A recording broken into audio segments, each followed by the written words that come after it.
good to be back here, except there's a problem. My parking spot is gone. The one that said first-time visitor. I had to walk from the next spot.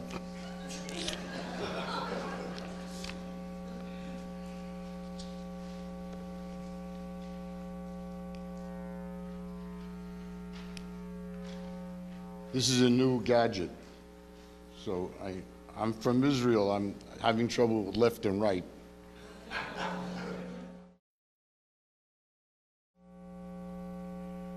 Okay, so what we're going to be talking about tonight basically is, do we need prophecy? In the sense of, what does it do for you and for me to know that there's prophecy?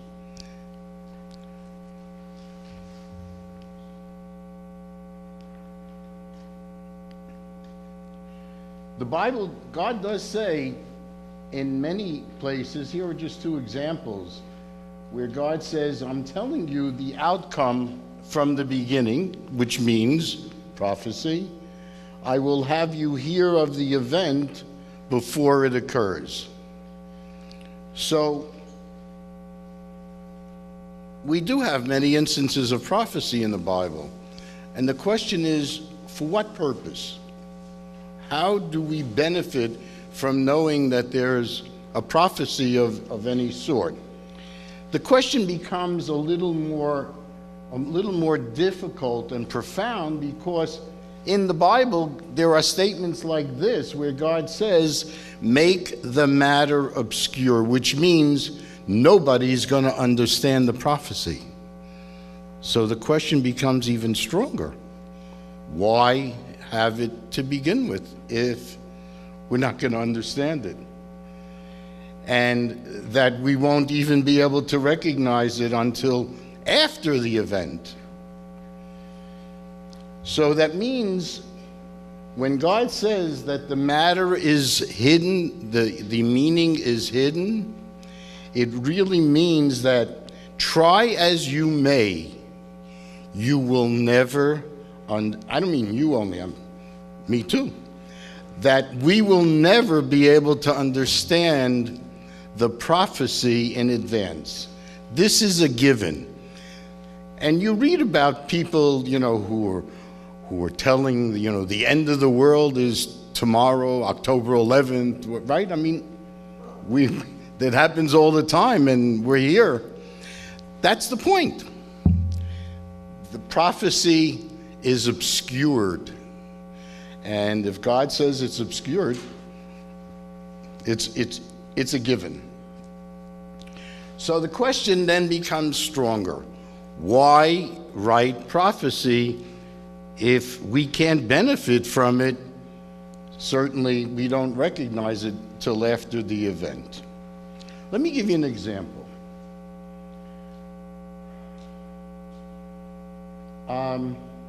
God says that in one of the wars where some nations are going to attack Israel, they're going to lose the war because of rain.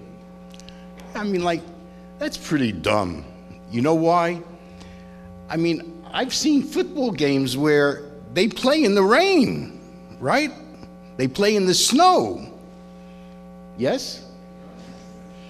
So we're going to call off a war because of rain? It just doesn't make sense. Or try again. Because of a great noise, a war is going to be lost. In other words, I just came in by plane from Israel.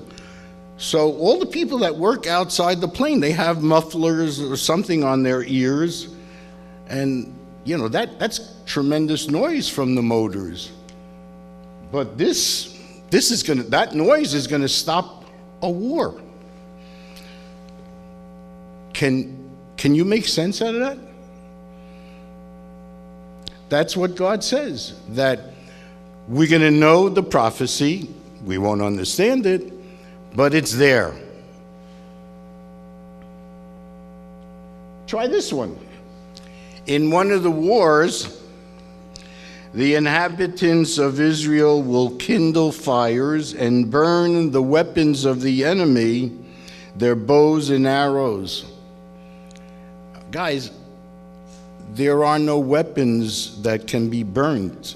Today, metal, iron, the weapons are all made out of that material. You can't burn metal or iron. What is this prophecy?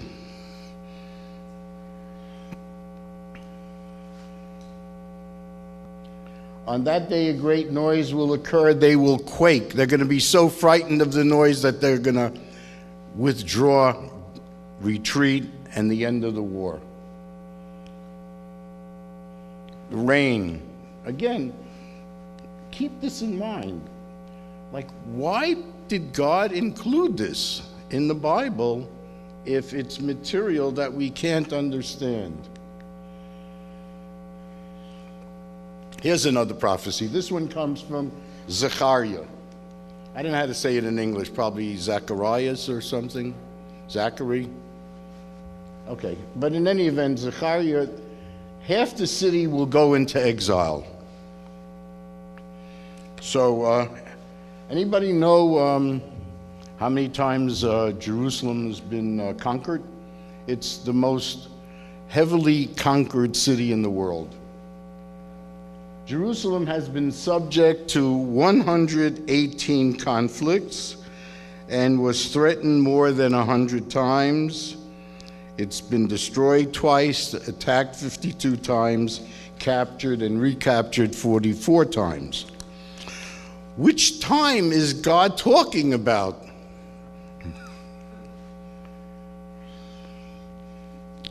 You get the picture.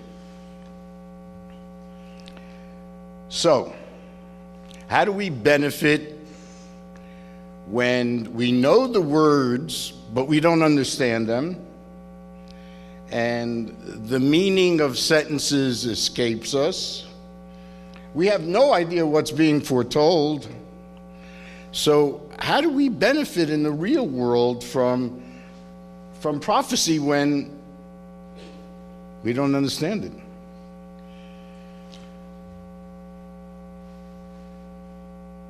Obviously, that's the question that we're going to answer tonight.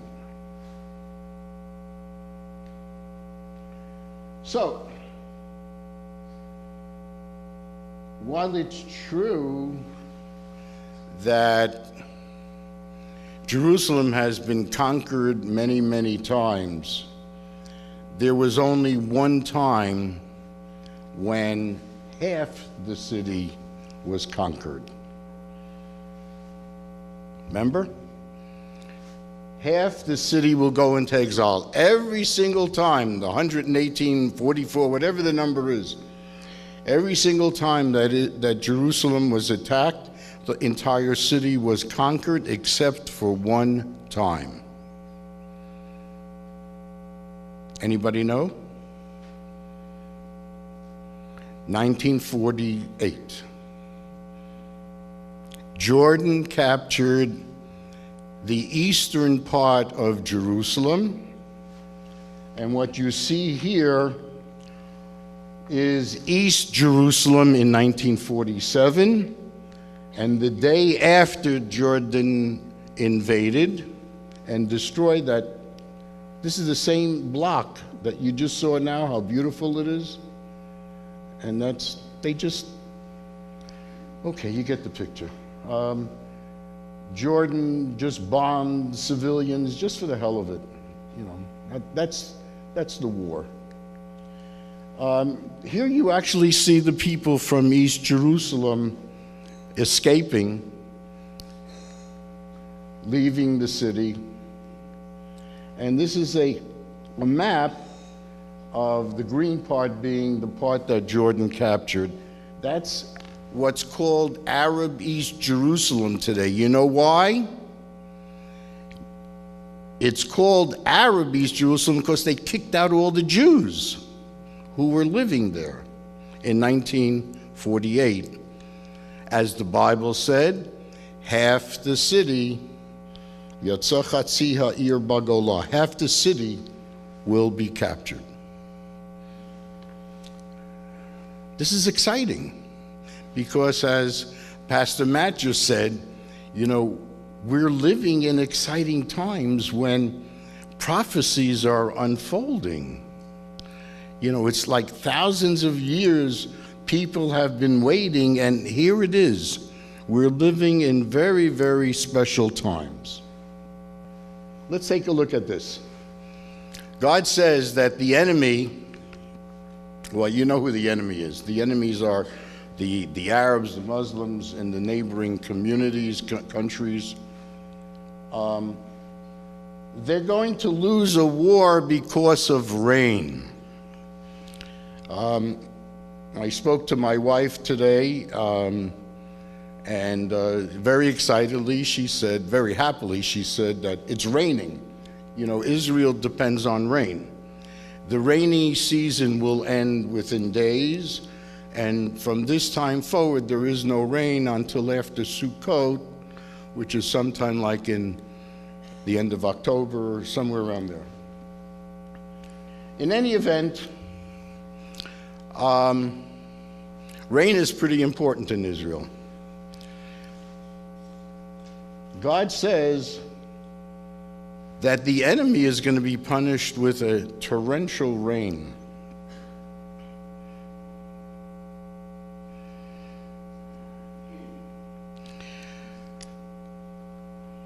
It never rains during the summer. We have ping pong tables out in the back. You don't have to cover them up. Bicycles, they're all, everything's outdoors. It doesn't rain.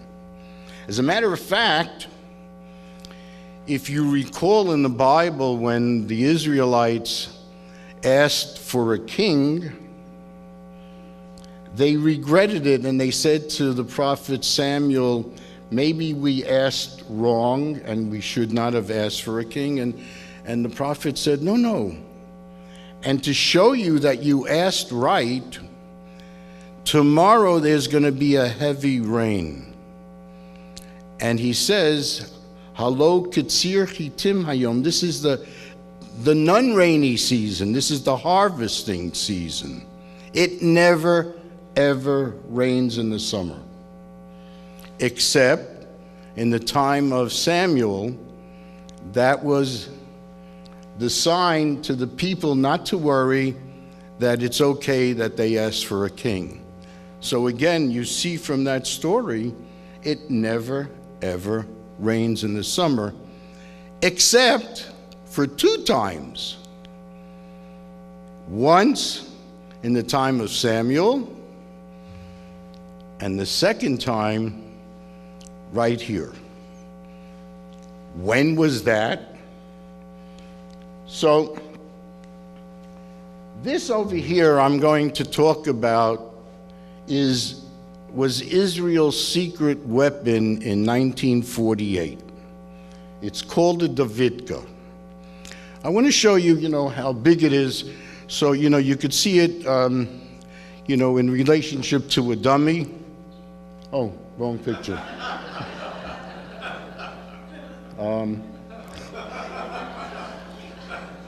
A real dummy.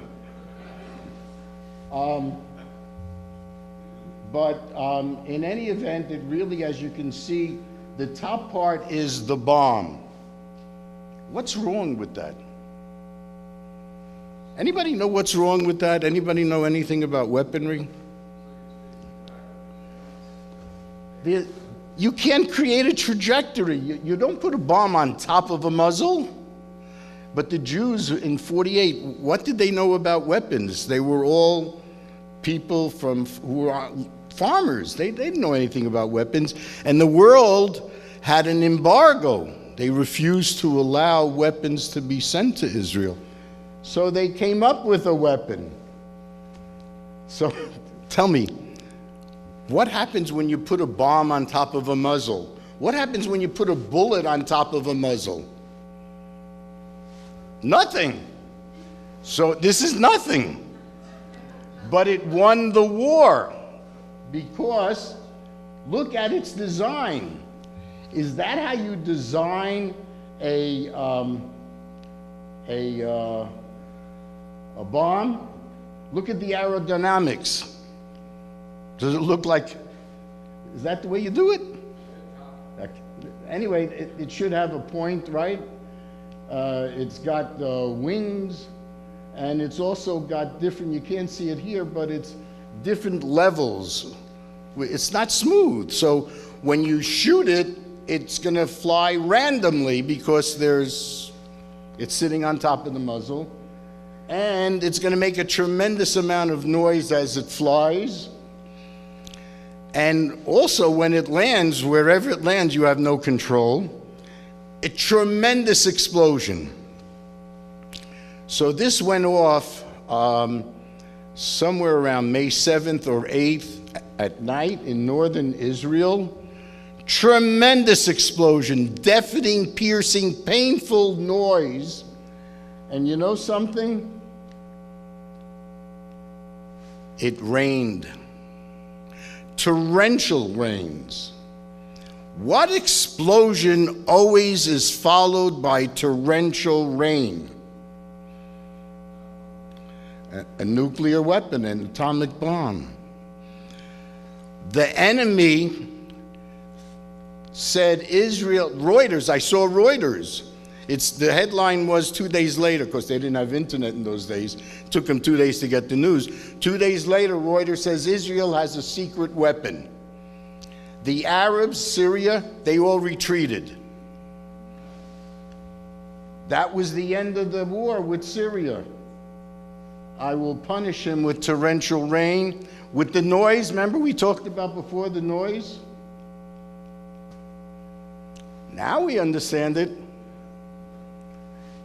You didn't understand it until we looked at it just now. That's the point. These are prophecies.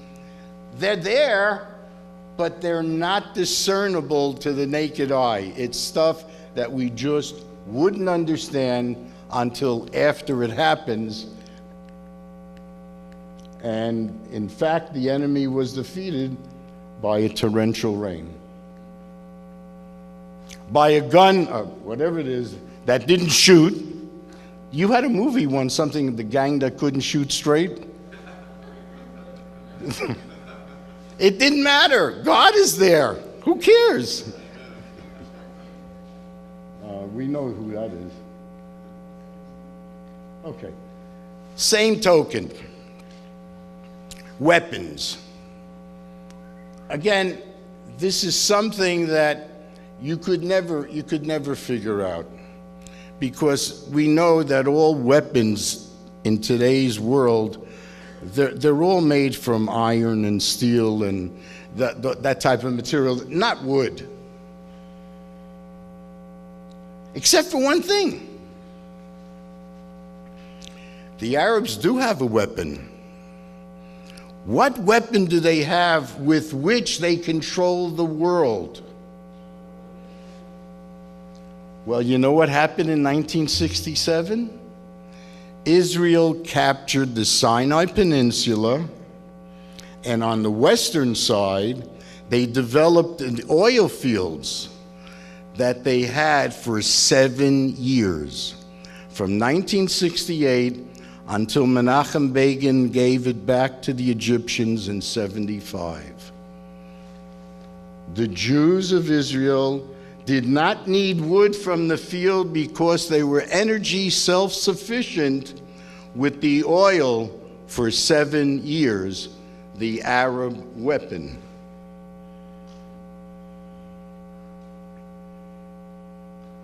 This is amazing stuff. What effect does it have on you? You came in here believing, you're going to leave here believing, right? So why is this in the Bible? Okay, we're impressed.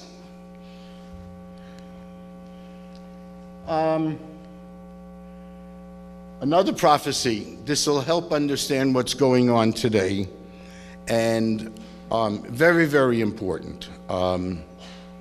I mean, everything is important, but this has special relevancy, hopefully not to anybody here, but certainly to a lot of Americans. What is God predicting is going to happen? That the Arabs are going to experience a civil war. What's going on in Afghanistan, Iraq, Pakistan, Libya, all of these countries, Yemen? Isn't this what's going on? Do American soldiers need to go there? Guys, if God says there's going to be a civil war, are you going to stop it? Right. So it has relevancy because it means no American should be there. No soldiers. It's too late. We have so many. Yeah. But it has relevancy if you have any children or grandchildren. Make sure that they understand this. There is no way that we can stop God's plan. So we need to understand this. This is very important. We have two types of enemies. We have the enemies that go to war against the Jews of Israel. We described them just now. I mean, the Bible describes them. I just pointed it out in terms of the wars that they got involved in. But you know something? It's in the Bible. They're named in the Bible. And you say, like, why don't people recognize this? If you go to Psalm 83,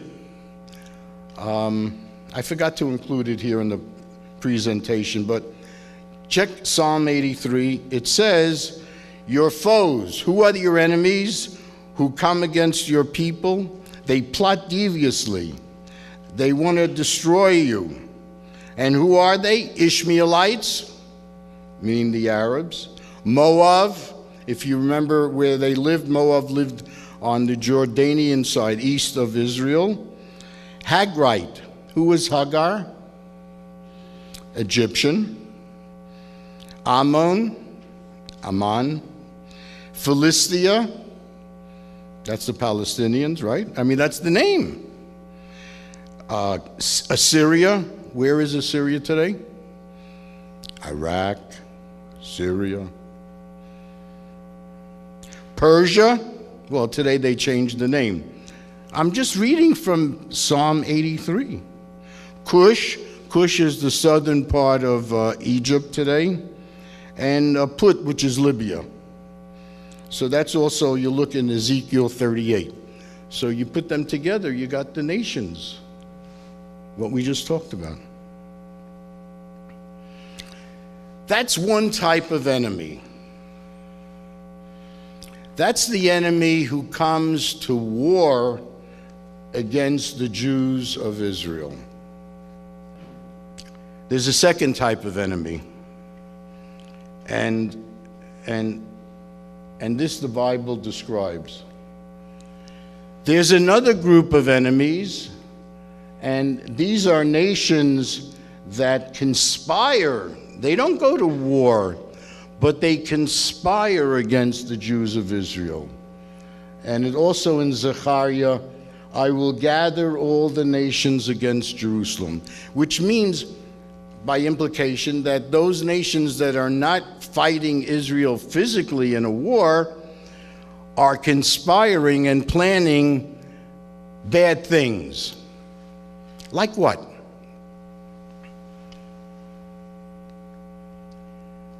First, this is probably the most serious, because this is the one that God says judgment for these nations, not the nations that war against Israel. That we discussed earlier. This now is a second enemy, no less dangerous, just that they don't use guns, no less dangerous, but their intention is to split up the land of Israel. Let me show you what this means. The map on the left is the original mandate. Do you see how large Israel is supposed to be? Okay, that was the original mandate from the League of Nations. That was 122,000 square kilometers. I don't know what that is in miles, or you divide by 2.5. So,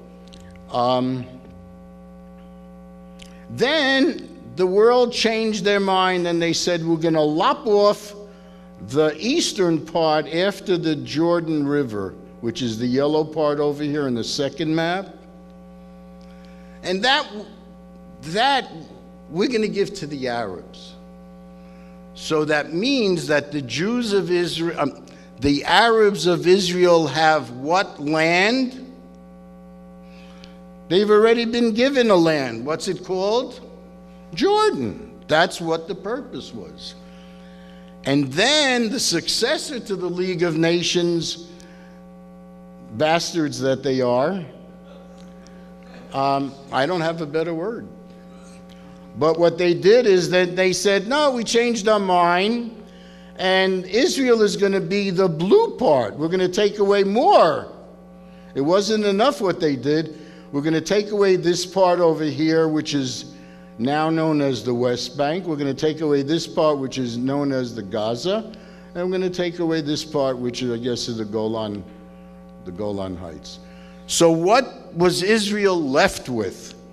A little piece up here and a little piece up here. This piece doesn't count, guy. It just looks blue. But in 1947, what was it? Nothing. It was desert. So if you look at the map, you say, well, look at the size. Yeah. So you, in effect, have two tiny peninsulas over here and over here. And what's separating this from that? How long would it take the Arabs to destroy Israel with this type of border? Guys, this is the border they want to go back to. Okay, when they talk about pre-1967, they're not telling you what year are you talking about? They're talking about 1947, 48. That's what they're talking about. And what does God say? They're going to pay for it. The nations of the world are going to pay for it. Give you the size of Israel. Israel fits into Lake Michigan. I was a few times in Chicago, and once I rode in a boat in Lake Michigan. It's big. I mean, you can't see anything but water for days. I mean, Anyway, Israel is pretty small. To give you a perspective on how small it is, so you understand what's going on, this clicker, in relationship to this entire room, is the same exact proportion that Israel is to the Arab world. Can you picture that? This, in relationship to this entire room, the proportion is the same proportion that Israel is to the entire Arab world, which was created at the same time that Israel was created after World War I. So what are they going to divide? What are they going to take away? I mean, you get the picture. So this is breaking news. This is straight out of Europe today. Well, maybe 5 hours ago. The European Union, I forgot the exact number, but I think about half of the states already voted that they're now going to boycott Israeli products. Okay? So you ask about how dangerous are these non-warfare activities? Well, you can break a country economically, can't you? You can destroy them. So this is something now. This is these are the nations of the world who are using diplomatic warfare to hurt, to destroy. And God says, those who provoke Israel will topple. And how? So I want to tell you, I'm a commuter between America and Israel, and sometimes I land in Kennedy Airport, sometimes in Newark. So I was just in Kennedy Airport, and we took a road. I don't know the name of the road. It's Rockaway something, Rockaway Avenue, Turnpike, Boulevard, Terrace, one of those things. Anybody ever been on that road? Did you notice what's piled high right off the side of the road? There are about 25 million cars from Sandy. I mean, like, wherever you look, they're piled high, you know, there. These are all the cars just from, I guess, that area of New York, near the airport, that were destroyed by Sandy. What was Sandy? Let's take a look. The enemies who bring distress, agony, and grief, not war. What are they doing to the Jews of Israel? They're causing them distress and grief. They're not fighting them in a war. What's going to happen to them? Number one, they're going to become like fine dust. What happens to dust? It's blown away. What do we call that when people are blown away like dust? Tornado, cyclones, right? The enemies who bring distress will become like fine dust. Have you been watching the newspapers and counting the tornadoes and the cyclones that have been occurring? It will happen with quick suddenness, earthquakes.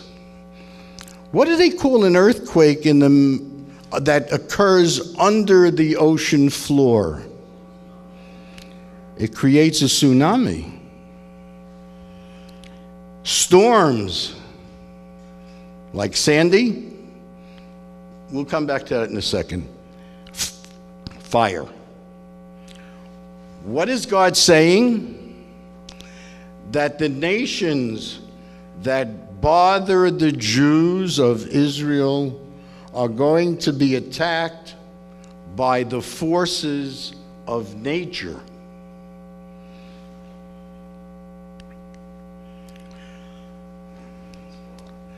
Let's look at the following scenario.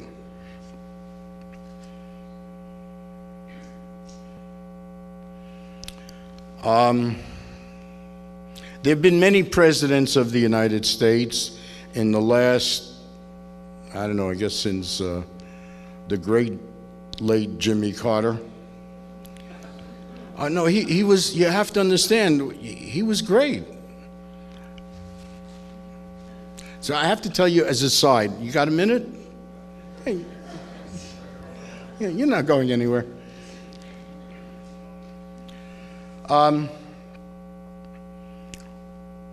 The trouble that we're in right now is his doing. But he was president such a long time ago. Yeah, but let me show you what he accomplished. You remember who was leading Iran at the time? The Shah. And what did Jimmy Carter tell the Shah? You got to let Khomeini come back, the Ayatollah, who was exiled in France.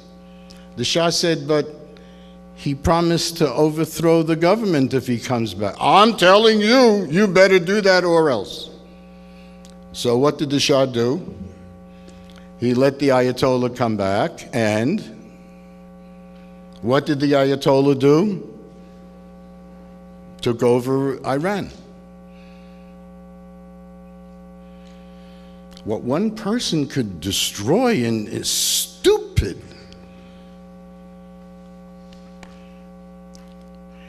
But some important good came out of this.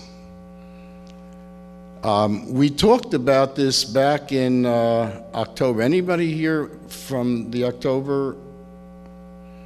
Okay, there's a test now. You ready? You never raise your hand. But I won't embarrass anybody. So I'm going to ask you not to tell the answers. Isn't that a way of not embarrassing them? Don't tell the answer. What good came out of the Ayatollah Khomeini and Jimmy Carter? I'll tell you what happened. So when the Ayatollah created this revolution and took over, so the State Department says, oh, we have a terrorist now on our hands. Good morning. As they say in Israel, Boker Tov. Like they just woke up.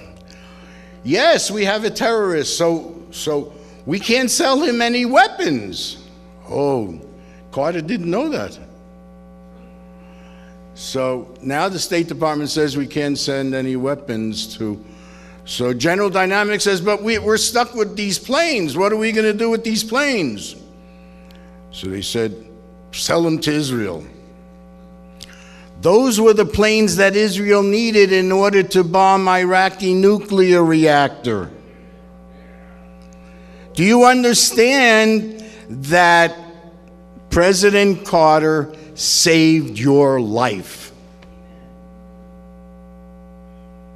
And mine. I would have gone first in Israel. They would have found me first, and then they would have found you second. Wasn't that what Saddam Hussein was going to do? I mean, well, right? I mean, you saw what he did. He bombed the Americans, the servicemen in Saudi Arabia, remember? So what does that tell you? Does he like Americans? Number two, he sent Scuds to Israel. I guess he doesn't like the Jews of Israel either. Anyway, none of us would be here today. So do you understand how God works? In other words, seemingly stupid actions are really become very important. Who would have thought that what Carter did would have consequences, number one, in terms of Israel and Iraq?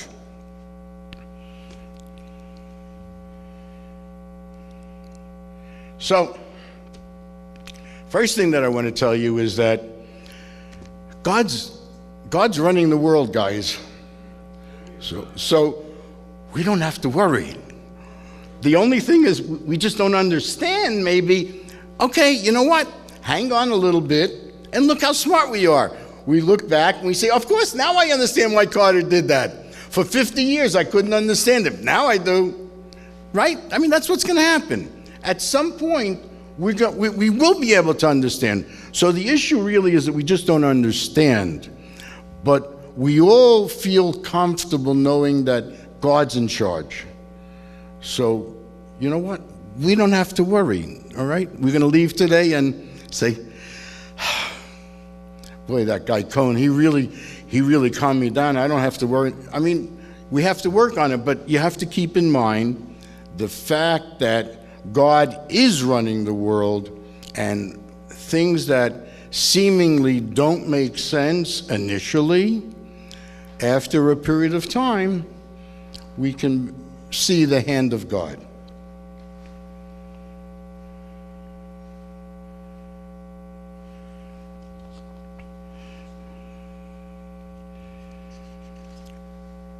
We're dealing with the nations who provoke Israel. I forgot who was president. I just can't keep up with them. Well, we just had elections in Israel. There are like 75,000 parties. I'm trying to remember everybody. Who was president here in 2005? I'm sorry? You're all talking at the same time. Whoever it was, George Bush. Okay. Yeah, I guess you can't go wrong with a Bush. Maybe we'll have another one.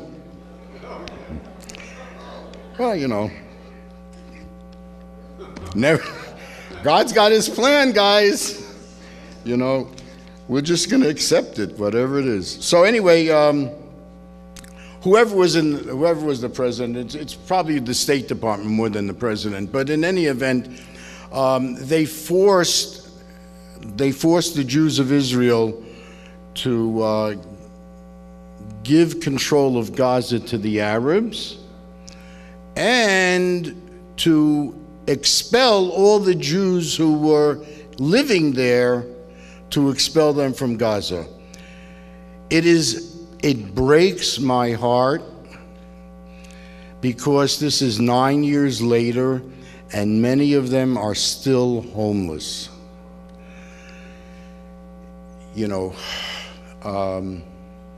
When we collect money for poor people, we make sure that, but it's a drop in the bucket, but there's many of them are still suffering. Anyway, so 10,000 of them were made homeless.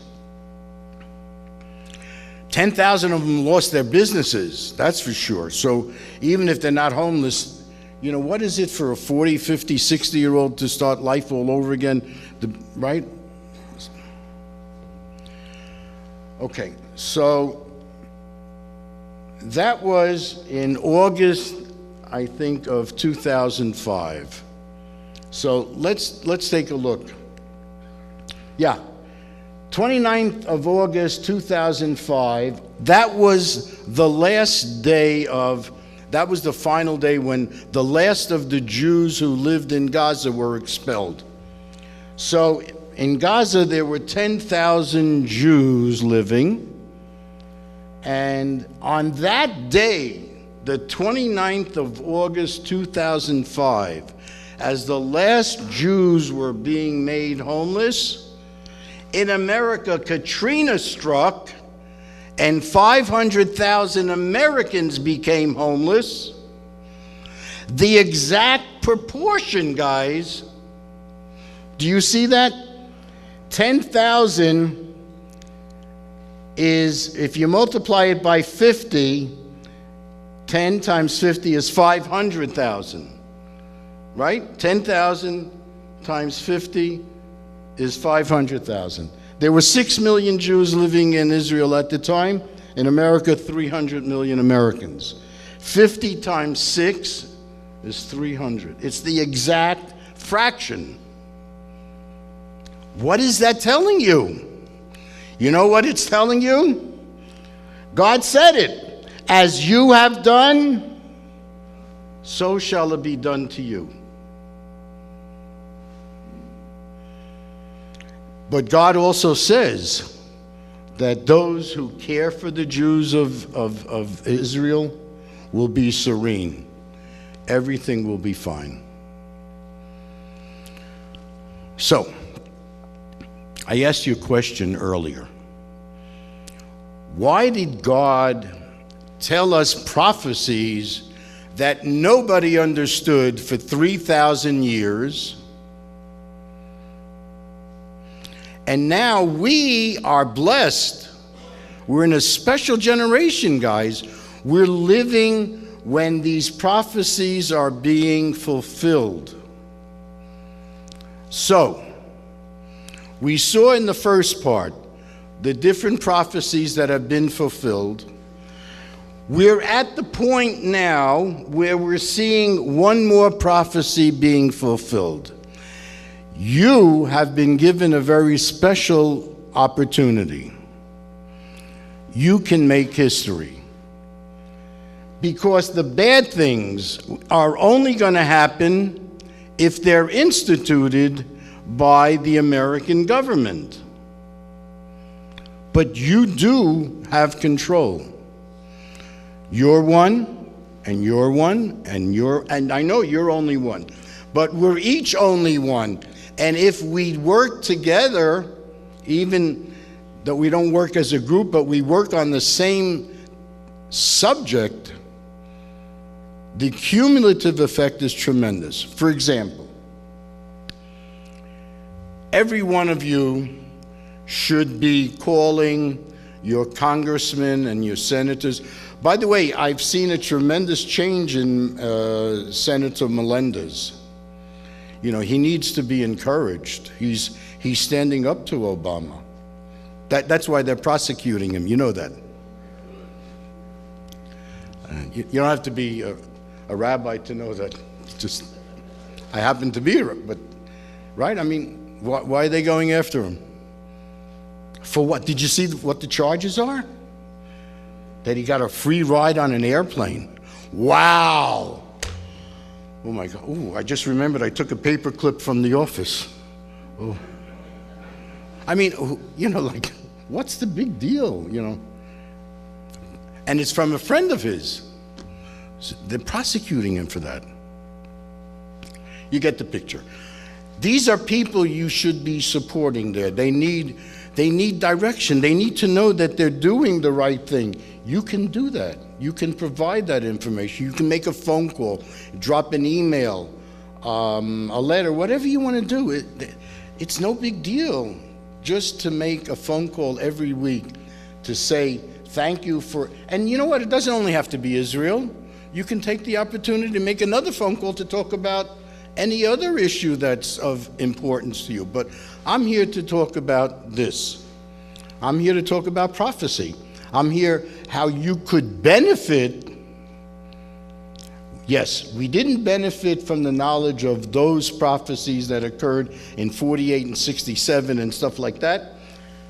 But you can benefit from this prophecy. You can make America a better place. You can become serene. So it means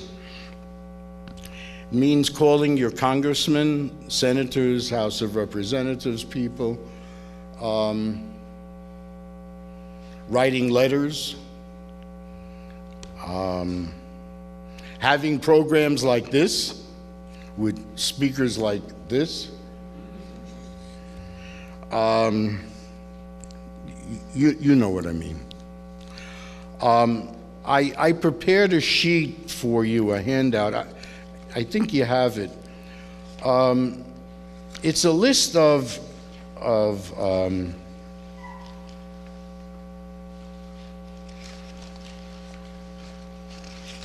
I don't see it. I don't have it here. But anyway, it has a list of websites that you should be connected to, where you can get information about what the enemies of Israel are up to and the enemies of America. You know, you should know that Israel is just the, what do they call it? The coal miner's canary, is that what it is? You're from Pennsylvania, you gotta know about whatever, something with the canary in the coal mine, right? So Israel, whatever is happening to Israel is America's second. That is the Muslim motto, guys. It says, first we're coming after the Saturday people, then we're coming after the Sunday people. You see what they're doing to the Christians in Africa. You see, you know, somebody asked me about the road, Bethlehem. I mean, I can't go to Bethlehem anymore. You can't either. But in better times, Bethlehem was a Christian city. It was a good place to visit. You can't go there now. Not if you're Christian, not if you're Jewish. So there are websites that you should be familiar with. Do you have that sheet where I could look at it for a second? Mention. Okay, thank you.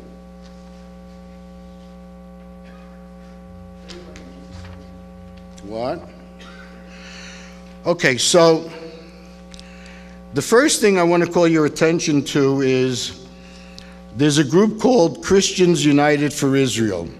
You'll feel very comfortable with that group. Jerusalem Post, Israel National News, that's where you can get news. It's like a newspaper, but on the internet. Jerusalem Post happens to be a newspaper, but there's an internet edition. You'll see quickly, you'll get all the headlines. You'll really be aware of what's going on. Act for America is a very special organization. Anybody here know about Brigitte Gabriel? Okay, so she's a Lebanese Christian who knows what the Muslims are all about because she lived there. She ran away from them. So she's with, that's her group, Act for America. So if you want to understand what the Muslims are about in terms of the Middle East, or even here in America. By the way, do you know what they found on the border of Texas yesterday? I had to travel into America to hear this news. They found battle plans with the Quran and all of that stuff, battle plans for invading one of the army bases in Texas. The reason they found it is because the federales attacked this camp, whatever it was, in northern Mexico near the border, and that's what they were planning, guys. They were planning to invade, I don't know what army base is near the Mexican border, but Texas is a big place. There must be a lot of them. Anyway, Google it. You'll see what's going on. Walid Shobat. He's a Muslim who became a Christian. You need to read his stuff. On the radio, I think it's every Thursday evening, John Batchelor has Malcolm Hoenlein on. I think it's around 11 o'clock. I don't know the exact time, but I think it's the evening, the second hour of the what? When is Malcolm Hoenlein on? That's the part that I want you especially to listen to. So they analyze the news from, as it affects Israel. So that's every Thursday. I think it's 11 o'clock. The other things are obvious, joining groups, getting people to help you and supporting these efforts of yours. Obviously to buy Israeli products, not to boycott them. Letters to the media. Again, some of these things may help faster than others. The White House comment line, again, no big deal. All you do is you call. They ask maybe from what state you're calling, and just ask a one sentence. That's it, one sentence. That's all you need to say. Okay, so these are some of the things that I provided for you. I think that will help you in becoming an educated consumer. I want to tell you one more thing. I told you before about that one of my recent trips I went through Kennedy Airport and I saw these stacks of cars. They're like three. You can't see how high they are because of the fence blocking them, but it looks like they're 3 or 4 high. And they're like elevators or something, whatever it is. Anyway, with like millions of those cars. So they're from Sandy. So Sandy. I don't think Bud Lake it doesn't overflow. So you don't know what overflow is, nor do I, but I can see the damage. I see these cars. So I want to leave that for a second, and I want to tell you about something else. I'm going to take you back to the last Democratic convention. That was, I guess, 2 or 3 years ago. It was in October. And essentially, what the Democratic I don't know what it's called, the convention, the platform. They came up with a platform. And this is the first time in history that they purposely deleted a statement about support for Israel. Do you remember that?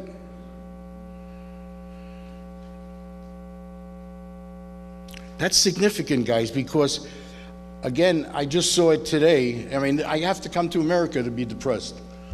I don't have enough troubles in Israel. So I came here on Tuesday, and I'm greeted by this boycott from Europe. They want to destroy Israel economically. And then they took a poll of the Democratic voters, and sure enough, again, the Democratic voters are something like 3-1 against the state of Israel. So, when we now go back to October 2012, and we talk about the platform, it's not just a statement. You see it translated into the poll. I think I saw the poll either today or tomorrow. The days are a little mixed up. But I'll go home with some vodka and I'll be okay by tomorrow.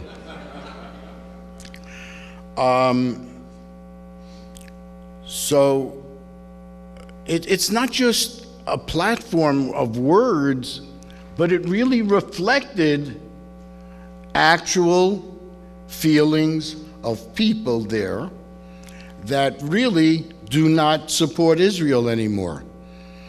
So, again, October 2012, the Democratic Party makes a statement that they no longer support Israel.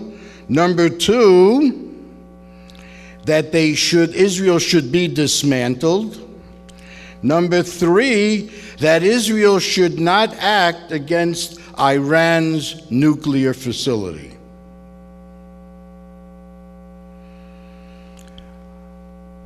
I don't know how true it is, but if you Google it, you'll see it. It just came out, like I said, this news I got while I was still in Israel. It seems that Obama threatened to shoot down any Israeli planes that were flying towards Iran. Did any of you see that? Okay, so then maybe it is true. Bad stuff. Not good.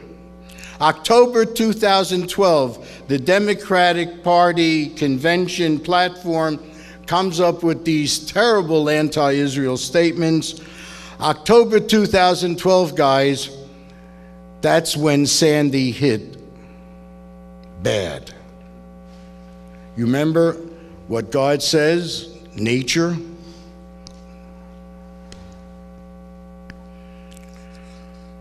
So we started with a question, and the answer is quite obvious.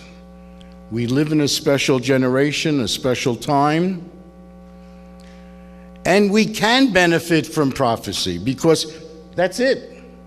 We get it. And we see it. And we have a modicum of control. I know if we don't do anything, we're doomed. I know by the same token that if enough people straighten up the mess of what's happening in America, it's going to be good. Life will be serene again. So the choice is ours. We just need to be conscious of it. I know you are now. The difficult part is to remember tomorrow what we talked about today. But if you do, tomorrows and all the tomorrows that come after will be serene. We have that power. Believe it. You have the power. We all have the power. May we use our talents wisely. It's an investment, guys. What we put in, we're going to take out. So may we all be blessed with serenity, and I look forward to seeing you on Sunday and to seeing you for many, many years, not only here, but knowing that we spent some time together and we bonded and we learned and we accomplished, all of us. And as a result, we and our children and our grandchildren will benefit from all of our efforts. That's it.